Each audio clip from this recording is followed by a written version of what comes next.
علامہ اقبال مرحوم نے لکھا ہے کہ میں ایک دفعہ کمیونسٹ ملکوں میں گیا تو میں نے جب وہاں دیکھے نا جی وہ مجھے لے گئے سیر کے لیے، بڑے بڑے پارک تھے تو پھول لے رہا رہے تھے اور درخت سبزہ، اور یہ دیکھ کے میں ہر بات پہ حیران ہوتا، میں کہتا ماشاء اللہ سبحان اللہ، اللہ تیری قدرت ہے۔ تو وہ جو کمیونسٹ میرے ساتھ تھا نا جی مترجم، وہ کہتا کہ علامہ صاحب تمہیں کیا ہو گیا، تم تو بڑے پڑھے لکھے لوگ ہو، ہر بات میں اللہ نے کیا، ہم نے کاشت کی، ہم نے زمین بنائی ہے، ہم نے پانی لگایا، ہم نے پودے لگائے، ہم نے پھول لگائے، اللہ نے کیا کیا یہاں؟ کمیونسٹ دھاریہ تھا نا، ان کے خدا تھا،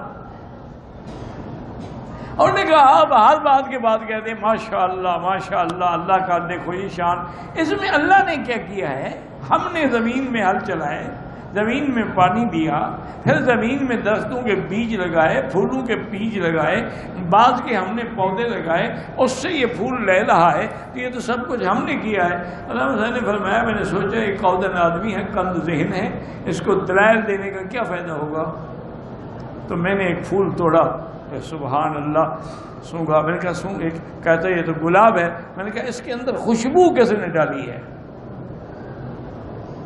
پھول تو تم نے اگایا ہے لیکن خوشبو اس میں کس نے ڈالی ہے؟ اور مجھے یہ بتاؤ یہ گلاب کالا ہے، یہ پیلا ہے، یہ لال ہے، یہ اس کو رنگ کس نے دیا ہے؟ کون سی فیکٹری سے تم کلر لے آئے تھے؟ اب اس کی زبان بند ہو گئی۔ یہی بات ہے، جہاں زبانیں گنگ ہو جائیں ماننا پڑے گا کہ اللہ نے کیا ہے۔